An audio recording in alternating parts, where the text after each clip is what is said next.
ಆತ್ಮೀಯರೇ, ನಮಸ್ಕಾರಗಳು.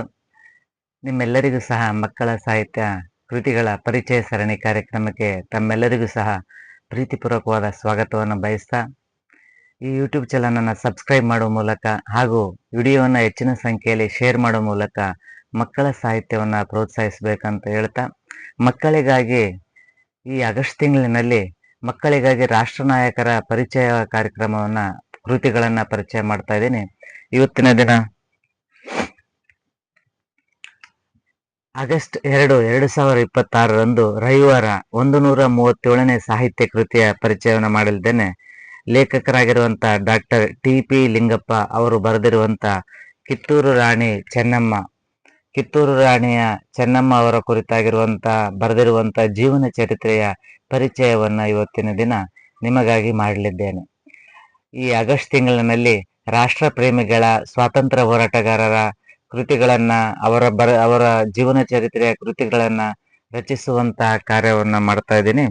ಇವತ್ತಿನ ದಿನ ಕಿತ್ತೂರು ರಾಣಿ ಚೆನ್ನಮ್ಮ ಕೃತಿಯನ್ನು ಸ್ಟೂಡೆಂಟ್ ಬುಕ್ ಕಂಪನಿ ತುಮಕೂರು ಅವರು ಪ್ರಕಟಿಸಿರುವಂತಹ ಜೀವನ ಚರಿತ್ರೆ ಕಿತ್ತೂರು ರಾಣಿ ಚೆನ್ನಮ್ಮ 2006ರಲ್ಲಿ ಮೊದಲನೇ ಮುದ್ರಣ ಹಾಗೂ 2019ರಲ್ಲಿ 4ನೇ ಮುದ್ರಣವನ್ನು ಕಂಡಿರುವಂತಹ ಈ ಕೃತಿ 48 ಪುಟಗಳನ್ನು ಒಳಗೊಂಡಿದೆ.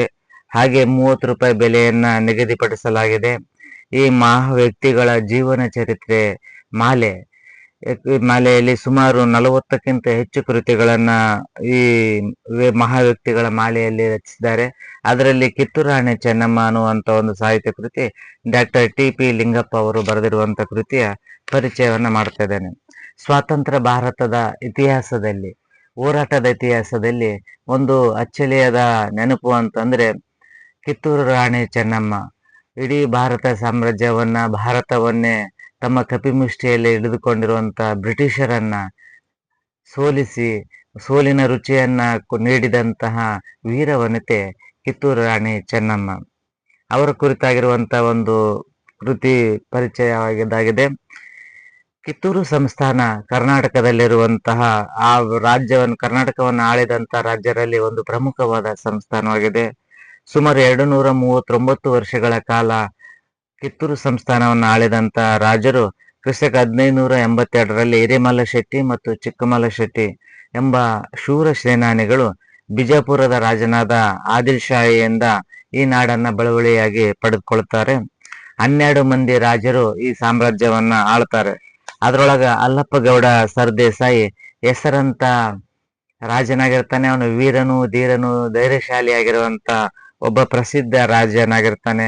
ಅವನ ಸಮಯದಲ್ಲಿ ಅರಮನೆಗಳು, ಆನೆಗಳು, ಕುದುರೆಗಳು, ಹಾಗೆ ಸದರ್ ಕಟ್ಟಿ ಅನ್ನುವಂಥ ವಿಶಾಲವಾದ ನ್ಯಾಯಾಲಯವಿರುತ್ತೆ. ಔರಂಗಜೇಬನು ಯುದ್ಧದಲ್ಲಿ ಆದಿಲ್ ಶಾಹಿಯ ರಾಜ್ಯವನ್ನ ಸೋಲಿಸಿ ವಿಜಯಪುರವನ್ನು ವಶಪಡಿಸಿಕೊಂಡಾಗ ಮುದಿಮಲ್ಲಪ್ಪ ಸರ್ದೇಸಾಯಿ ಕಿತ್ತೂರು ಸಂಸ್ಥಾನದ ರಾಜನಾಗಿ ಮುಂದುವರಿಯಲು ಒಪ್ಪಂದ ಆಗುತ್ತೆ. ನಂತರ 1734 ಶಿವಗೌಡ ಸರ್ದೇಸಾಯಿ, ಇನ್ನು 1734ರಿಂದ 1749ರವರೆಗೆ ರುದ್ರ ಸರ್ಜಾ ರಾಜ್ಯವನ್ನ ಆಳ್ತಾನೆ. ಆತನ ರಾಜನ ರಾಣಿನೇ ಮಲ್ಲಮ್ಮ ಕಿತ್ತೂರಿನ ಇತಿಹಾಸದಲ್ಲಿ ಮಹತ್ವದ ಪಾತ್ರವನ್ನು ವಹಿಸ್ತಾಳೆ. ಕಿತ್ತೂರು ರಾಣಿ ಚೆನ್ನಮ್ಮ ಕಾಕತೀಯ ದೇಸಾಯಿ, ಧೂಳಪ್ಪ ಗೌಡ ಹಾಗೂ ಪದ್ಮಾವತಿ ದಂಪತಿಗಳ ಪುತ್ರಿಯಾಗಿ 1778ರಲ್ಲಿ ಜನಿಸುವಂತ ಕಿತ್ತೂರು ರಾಣಿ ಚೆನ್ನಮ್ಮ ಮೊದಲು ಕಾಕತೀಯ ದೇಸಾಯಿ ಅವರ ಸಂಸ್ಥಾನದಲ್ಲಿ ಬಾಲ್ಯದಲ್ಲಿ ವಿದ್ಯಾಭ್ಯಾಸವನ್ನ ಕಲಿತಾಳೆ. ಕತ್ತಿ ವರಸೆ, ಬಿಲ್ಲು ಬ್ಯಾಣ ವಿದ್ಯೆಗಳನ್ನ, ಆಟ ಓಟಗಳಲ್ಲಿ ಸಹ ಸಮರ್ಥವಾಗಿ ಪ್ರತಿಭಾವಂತಳಾಗಿರುವಂತ ಕಿತ್ತೂರು ರಾಣಿ ಚೆನ್ನಮ್ಮನ್ನ ರಾಜ ಮಲ್ಲ ಸರ್ಜಾ ಒಮ್ಮೆ ಕಾಕತೀಯ ಹತ್ತಿರ ಬಿಡಾರ ಹೂಡಿದಂತ ಸಂದರ್ಭದಲ್ಲಿ ಒಂದು ದನಗಳನ್ನ ತಿನ್ನುವಂತ ಹುಲಿಯ ಬೇಟೆ ಆಡ್ಬೇಕು, ಹುಲಿಯನ್ನು ಕೊಯ್ಡಿಬೇಕು ಅನ್ನುವಂತ ಗ್ರಾಮಸ್ಥರ ಅಳಲಿನ ಮೇರೆಗೆ ಬೇಟೆಗೆ ಹೋಗಿರುವಂತ ರಾಜ ಮಲ್ಲ ಸರ್ಜನಿಗೆ ಚೆನ್ನಮ್ಮ ಸಹ ಅದೇ ಹುಲಿಯನ್ನ ಬೇಟೆಯಾಡಿರ್ತಾಳೆ. ಆ ಹುಲಿಯನ್ನ ನಾನು ಕೊಂದಿನಂತ ಮಲ್ಲಸರ್ಜ, ನಾನು ಕೊಲ್ಲಿನಂತ ಚೆನ್ನಮ್ಮ. ನೋಡಿದ್ರೆ ಹುಲಿಗೆ 2 ಬಾಣಗಳು ನಾಟಿದ್ರಿಂದ ಆ ಒಂದೇ ಹುಲಿಗೆ ಇಬ್ರು ಸಹ ಬಾಣ ಬಿಟ್ಟಿರ್ತಾರೆ. ಹಾಗಾಗಿ ಆಕೆಯ ಧೈರ್ಯವನ್ನು ಮೆಚ್ಚಿಕೊಂಡಿರುವಂತ ಮಲ್ಲ ಸರ್ಜಾ ಧೂಳಪ್ಪ ಗೌಡರ ಮನೆಗೆ ಹೋಗಿ ಮದುವೆಯನ್ನ ಮಾಡಿಕೊಳ್ಳಲು ಹೇಳಿದಾಗ ರಾಜರಿಗೆ ಬೀಗರಾಗುತ್ತೀವಿ ಅನ್ನೋಂಥ ಖುಷಿಯಲ್ಲಿ ಧೂಳಪ್ಪಗೌಡ ಬಹಳ ಖುಷಿಯಿಂದ ಒಪ್ಪಿಕೊಂಡು ಮದುವೆಯನ್ನ ಮಾಡಿಕೊಡ್ತಾರೆ. ಈಗಾಗಲೇ ರಾಣಿ ರುದ್ರಮ್ಮನು ಅಂತ ಮೊದಲ ಹೆಂಡತಿ ಇರ್ತಾಳೆ. ಆದ್ರೂ ಸಹ ರಾಣಿ ಚೆನ್ನಮ್ಮ ಎರಡನೇ ಹೆಂಡತಿಯಾಗಿ ಮದುವೆಯನ್ನ ಮಾಡಿಕೊಂಡು ಆ ಸಾಮ್ರಾಜ್ಯಕ್ಕೆ ರಾಣಿಯಾಗಿ ಹೋಗ್ತಾಳೆ. ಇನ್ನು ರುದ್ರಮ್ಮ ದೇವಿಗೆ ಶಿವಬಸವರಾಜ, ಶಿವಲಿಂಗ ರುದ್ರ ಸರ್ಜಾ, ವೀರ ರುದ್ರ ಸರ್ಜಾ ಅನ್ನೋಂಥ ಮಕ್ಕಳಿರ್ತಾರೆ. ರಾಣಿ ಚೆನ್ನಮ್ಮನು ಸಹ ಯಾವುದೇ ಭೇದ ಭಾವ ಮಾಡದೆ ಆ ಮಕ್ಕಳನ್ನು ಸಹ ತನ್ನ ಮಕ್ಕಳಂತೇಳಿ ತುಂಬಾ ಪ್ರೀತಿಯಿಂದ ಸಾಕ್ತಾಳೆ. ಆದರೆ ಆ ಮಕ್ಕಳಲ್ಲಿ ಶಿವಲಿಂಗ ರುದ್ರ ಸರ್ಜಾ ಮಾತ್ರ ಬದುಕ್ತಾನೆ, ಉಳಿದವರು ಅಕಾಲಿಕ ಮರಣಕ್ಕೆ ಒಳಗಾಗ್ತಾರೆ. ನಂತರ ಈ ಸಂದರ್ಭದಲ್ಲಿ ಮಲ್ಲ ಸರ್ಜಾ ರಾಜ್ಯದಲ್ಲಿ ತುಂಬಾ ಪ್ರೀತಿ ವಿಶ್ವಾಸವನ್ನ ಗಳಿಸಿಕೊಂಡಿರ್ತಾನೆ. ಹಾಗೆ ಕಿತ್ತೂರು ರಾಣಿ ಚೆನ್ನಮ್ಮನು ಸಹ ರಾಜನೊಂದಿಗೆ ಸ್ನೇಹಿತೆಯಾಗಿ, ತತ್ವಜ್ಞಾನಿಯಾಗಿ, ಮಾರ್ಗದರ್ಶಕಳಾಗಿ ಗಂಡನಿಗೆ ಆಡಳಿತದಲ್ಲಿ ಸಹಾಯ ಹಾಗೂ ನೆರವನ್ನ ನೀಡುತ್ತಿರ್ತಾನೆ. ಇನ್ನು ರಾಜ ಮಲ್ಲ ಸರ್ಜಾ 1782ರಿಂದ 1816ರೊಳಗೆ ಆಳ್ವಿಕೆಯನ್ನ, ಕಿತ್ತೂರು ಸಂಸ್ಥಾನದ ಆಳ್ವಿಕೆಯನ್ನ ಮಾಡ್ತಾನೆ. ಆ ಸಂದರ್ಭದಲ್ಲಿ ಮಹಾರಾಷ್ಟ್ರದಲ್ಲಿ ಪೇಶ್ವೆಗಳು, ಬಿಜಾಪುರದಲ್ಲಿ ಆದಿಲ್ ಶಾಹಿಗಳು, ದಕ್ಷಿಣ ಭಾರತದಲ್ಲಿ ಹೈದರಾಳಿ, ಟಿಪ್ಪು, ಹೈದರಾಬಾದಿನ ನಿಜಾಮ, ಇವರೆಲ್ಲರೂ ಸಹ ರಾಜಕೀಯವಾಗಿ ಪೈಪೋಟಿಯನ್ನ ಮಾಡ್ತಿರ್ತಾರೆ, ತನ್ನ ಸಾಮ್ರಾಜ್ಯವನ್ನು ವಿಸ್ತರಿಸಬೇಕನ್ನುವಂಥದ್ದು. ಹಾಗಾಗಿ ಅವರೆಲ್ಲರ ಕಣ್ಣು ಕಿತ್ತೂರು ಸಂಸ್ಥಾನದ ಮೇಲೆ ಇರುತ್ತೆ. ಆ ಕಿತ್ತೂರು ಸಂಸ್ಥಾನವನ್ನ ವಶಪಡಿಸಿಕೊಳ್ಬೇಕನ್ನುವಂತ ಪೇಶ್ವೆಗಳು ಹಾಗೂ ಬ್ರಿಟಿಷರು ಹುನ್ನಾರ ಇರುತ್ತೆ. ಆದರೆ ಬ್ರಿಟಿಷರೊಂದಿಗೆ ಅನ್ಯೋನ್ಯ ಸಂಬಂಧವನ್ನ ಹೊಂದಿದ್ದಂತಹ ಮಲ್ಲ ಸರ್ಜಾ ಲಾರ್ಡ್ ವೆಲ್ಲೆಸ್ಲಿ ಗವರ್ನರ್ ಆಗಿ ನೇಮಕಗೊಂಡಂತ ಸಂದರ್ಭದಲ್ಲಿ ಕಿತ್ತೂರಿನ ದೇಸಾಯಿ 100 ಕುದುರೆಗಳು ಮತ್ತು ಸೈನಿಕರನ್ನ ಅವರಿಗೆ ಒದಗಿಸಿರ್ತಾನೆ. ಹಾಗಾಗಿ 1804ರಲ್ಲಿ ಕಿತ್ತೂರಿನ ಪ್ರಾಬಲ್ಯ ಹಾಗೂ ಅಭಿವೃದ್ಧಿಯನ್ನು ಸಹಿಸಲಾರದೆ ಮಲ್ಲ ಸರ್ಜನನ್ನ ಹೆಂಗಾದರೂ ಅಧಿಕಾರದಿಂದ ಕೆಳಗಿಳಿಸ್ಬೇಕಂತ ಪೇಶ್ವೆಗಳು ಹಾಗೆಯನ್ನ ಸಾಧಿಸ್ತಿರ್ತಾರೆ. ಹಾಗಾಗಿ 1809ರಲ್ಲಿ ಮಲ್ಲ ಸರ್ಜನ್ನೊಂದಿಗೆ ಹೊಸ ಒಪ್ಪಂದ ಮಾಡಿಕೊಂಡು ದೇಸಾಯಿಗೆ ಪ್ರತಾಪ್ ರಾವ್ ಅನ್ನುವಂತ ಬಿರುದನ್ನ ನೀಡಿ ಕಿತ್ತೂರಿನ ಕೋಟೆಯನ್ನ ಸೈನ್ಯವನ್ನು ಇಟ್ಕೊಳ್ಳೋಕೆ ಅನುಮತಿ ನೀಡುತ್ತಾರೆ. ಆದರೆ 20 ವರ್ಷಗಳ ಕಾಲ ರಾಜನಾಗಿ ಬಾಳಿದಂತಹ ಮಲ್ಲ ಸರ್ಜಾ ಬೆಳಗಾವು, ಕಾರವಾರ, ಧಾರವಾಡ ಜಿಲ್ಲೆಗಳಲ್ಲಿ ಬಹಳ ಪ್ರದೇಶಗಳನ್ನ 286 ಹಳ್ಳಿಗಳು ಕಿತ್ತೂರು ಸಂಸ್ಥಾನಕ್ಕೆ ಒಳಪಡುತ್ತಿರ್ತವೆ. ಹಾಗೆ ಮಲ್ಲ ಸರ್ಜನ ಆಸ್ಥಾನದಲ್ಲಿ ಸಾಹಿತ್ಯ, ನಾಟಕ, ನೃತ್ಯ, ಕವಿಗಳಿಗೂ ಸಹ ಪ್ರೋತ್ಸಾಹ ಕೊಟ್ಟಿರ್ತಾನೆ. ಈತನ ಆಸ್ಥಾನದಲ್ಲಿ ರಂಗಾಚಾರ್ಯ ಅನ್ನಂತ ನ್ಯಾಯವಾದಿ, ಚನ್ನಬಸಪ್ಪ, ಕಾಶಿರಾಜ, ನೀಲಕಂಠಾಚಾರ್ಯ, ಮಾಗಡಿ, ಶಿವಲಿಂಗ ಶಾಸ್ತ್ರಿ ಮೊದಲಾದ ಪ್ರಸಿದ್ಧ ಸಾಹಿತಿಗಳಿರ್ತಾರೆ. ಹಾಗೆ ಮಲ್ಲಸಂದ್ರ, ಮನೋಲ್ಲಾಸ, ಮಲ್ಲ ತರಂಗಿಣಿ ಎಂಬ ಕಾವ್ಯಗಳನ್ನ, ದುಂದುಂಬಿ ಅನ್ನುವಂತ ಹೊಸ ಜನಪದ ಗೀತೆಗಳನ್ನು ಸಹ ಇವನ ಆಸ್ಥಾನದಲ್ಲಿನೇ ಕವಿಗಳು ರಚಿಸ್ತಾರೆ.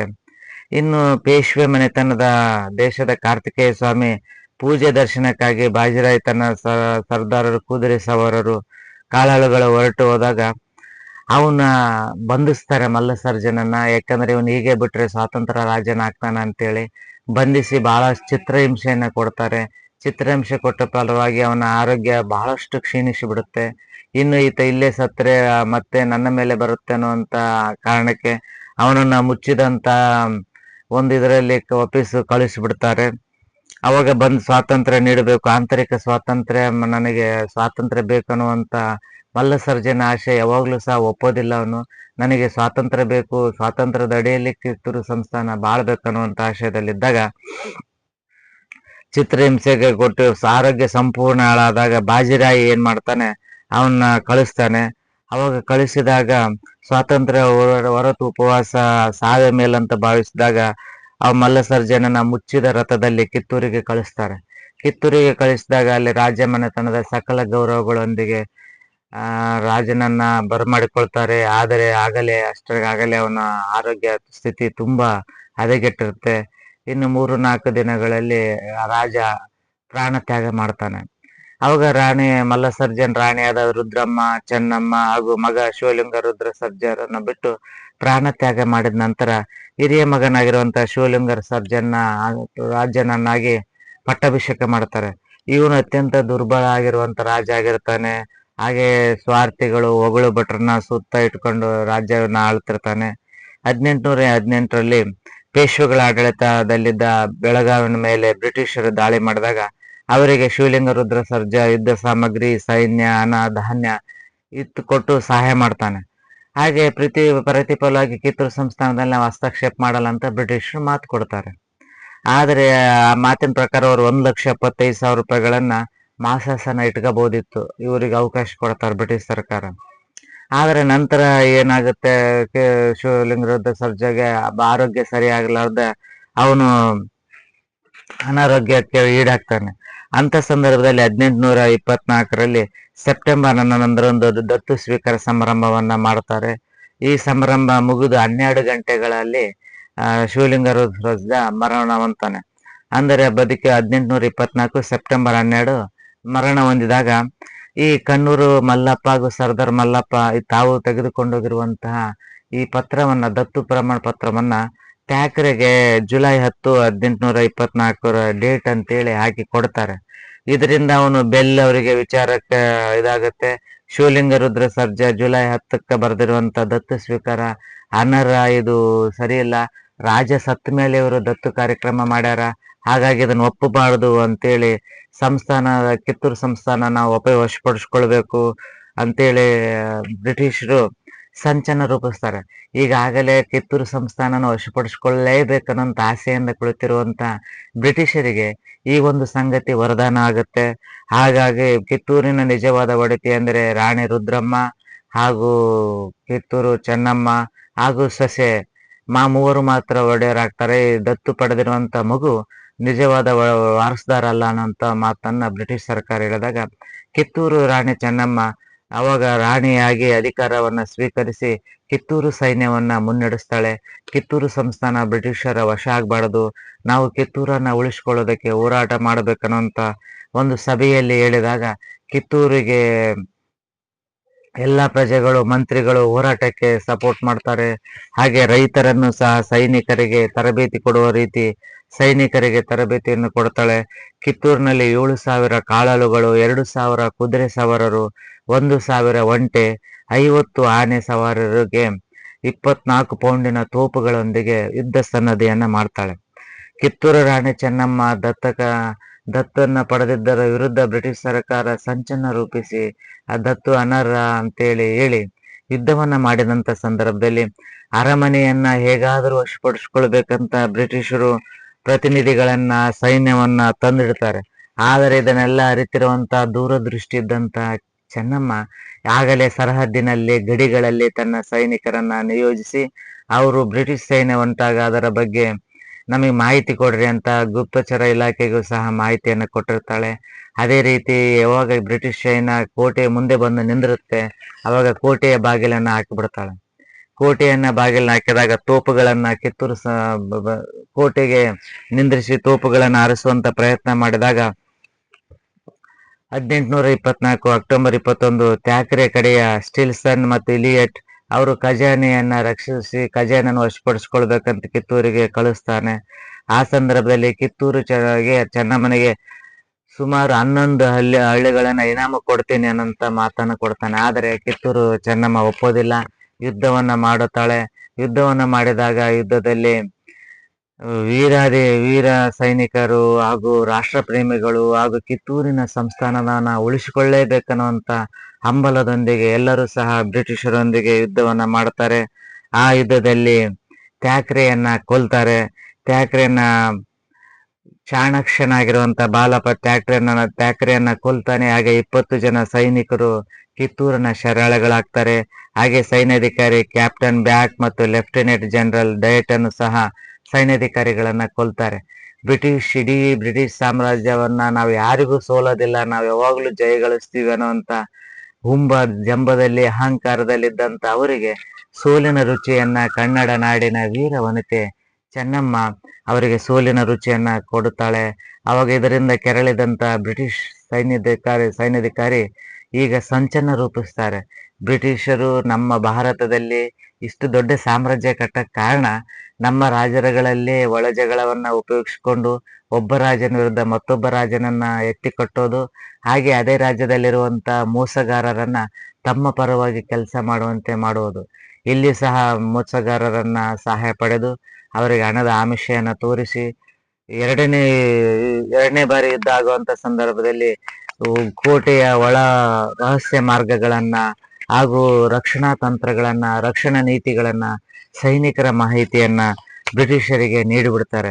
ಈ ಕಾರಣದಾಗಿ ಕಿತ್ತೂರು ಚೆನ್ನಮ್ಮ ಹಾಗೂ ಸೈನಿಕರು, ಸಂಗೊಳ್ಳಿ ರಾಯಣ್ಣ ಅವರೆಲ್ಲರೂ ಸಹ ಬಹಳ ವೀರ ವೇಷದಿಂದ ಹೋರಾಡಿದ್ರು ಸಹ ಎರಡನೇ ಬಾರಿ ಶತ್ರುಗಳ ಸಂಚಿನ ಪರಿಣಾಮವಾಗಿ ಸೋಲನ್ನ ಅನುಭವಿಸಬೇಕಾಗುತ್ತೆ.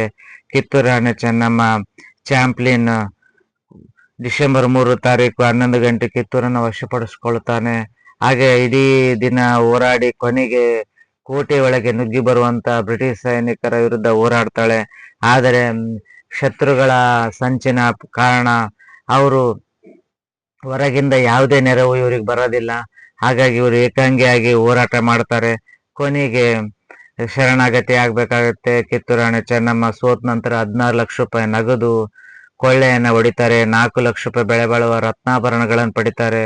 ಹಾಗೆ ಕಿತ್ತೂರು ಸೈನ್ಯದಲ್ಲಿದ್ದಂತ 3,000 ಕುದುರೆ, 2,000 ಒಂಟೆ, 100 ಆನೆ, ಮದ್ದು ಗುಂಡುಗಳನ್ನ ಬ್ರಿಟಿಷರು ವಶಪಡಿಸಿಕೊಳ್ಳೋ ಜೊತೆಗೆ ಸುಂದರವಾದ ತೇಗದಿಂದ ಮಾಡಿರುವಂತಹ ಕಿಟಕಿಗಳನ್ನ, ಬಾಗಿಲುಗಳನ್ನ ಎಲ್ಲವನ್ನು ಹರಾಜು ಮಾಡಿ ಮಾರಾಟವನ್ನ ಮಾಡಿಬಿಡ್ತಾರೆ.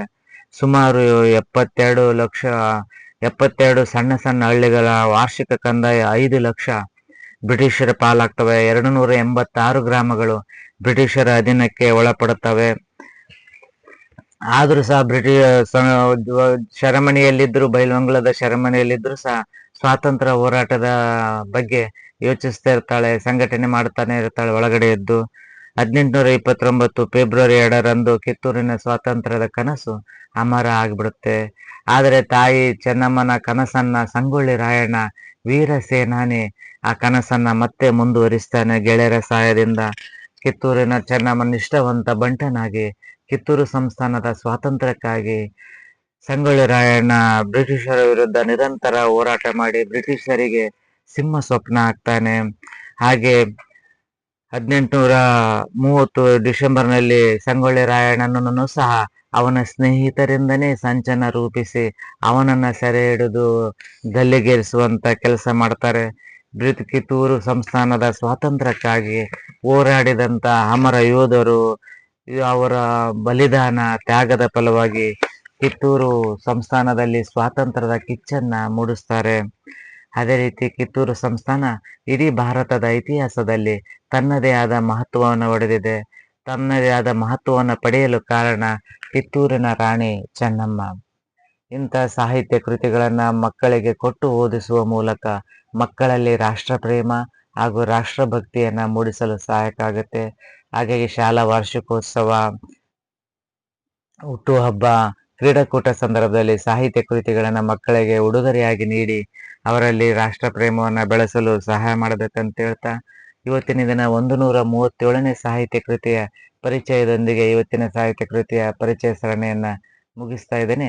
ನಾಳೆ ದಿನ ಮತ್ತೊಂದು ಸಾಹಿತ್ಯ ಕೃತಿಯ ಪರಿಚಯದೊಂದಿಗೆ ನಿಮ್ಮ ಮುಂದೆ ಹಾಜರಾಗ್ತೇನೆ. ಅಲ್ಲಿವರೆಗೂ ಧನ್ಯವಾದಗಳು.